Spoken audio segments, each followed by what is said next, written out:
உங்கள் வீட்டில் இருக்க பூச்செடிக்கு இந்த ஒரே ஒரு லிக்விட் ஃபெர்டிலைசரை மட்டும் நீங்கள் கொடுத்து பாருங்கள். இது வரைக்கும் நீங்கள் செடி வச்சதுலேருந்தே துளிர் வரல, மொட்டு வைக்கல, இல்லை துளிர் வருது, மொட்டு வைக்கவே மாட்டேங்குது, என்ன பண்ணாலும் வைக்க மாட்டேங்குது, இல்லை மொட்டு வச்சாலும் சின்னதாக வைக்கிறது, பெருசாக வைக்க மாட்டேங்குதுன்னு சொல்லிட்டு நிறைய பேர் கமெண்ட் பண்ணியிருந்தீங்க, டிஎமும் பண்ணியிருந்தீங்க.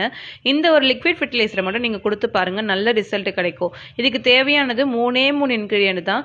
வாழைப்பழத்தோல், வாழைக்காத்தோல், உருளைக்கிழங்குத்தோல், இது மூணுத்தையுமே தண்ணி ஊற்றி நான் 3 நாள் வரைக்கும் புளிக்க வச்சு எடுத்திருக்கேன்.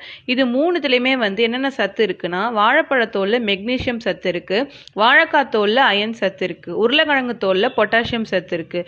இந்த 3 சத்துமே நம்ம செடியில் மொட்டு வைக்கிறதுக்கு ரொம்ப ரொம்ப ஹெல்ப் பண்ணுறது, ரொம்ப தேவையான ஒரு சத்துன்னு சொல்லலாம். இது மூணுத்தையும் சேர்த்து நீங்கள் ஒரே லிக்விடாக நீங்கள் கொடுக்கும் போது உங்களுக்கு நல்ல ரிசல்ட் கிடைக்கும். நீங்கள் கொடுத்த ஒரே வாரத்துக்குள்ளேயே உங்களுக்கு மொட்டு வைக்க ஸ்டார்ட் ஆகிடும்.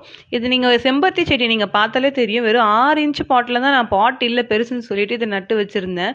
நல்ல ரிசல்ட் கிடச்சிருந்தது.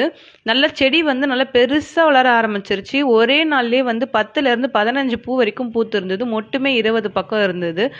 ஸோ நீங்களும் இந்த ஃபெர்டிலைசர் ட்ரை பண்ணி பாருங்கள், கண்டிப்பாக நல்ல ரிசல்ட் கிடைக்கும். வேறு ஏதாவது டிப்ஸ் வேணும்னா மறக்காமல் கமெண்ட் பண்ணுங்கள், நான் கண்டிப்பாக ஷேர் பண்ணுறேன். பாய்.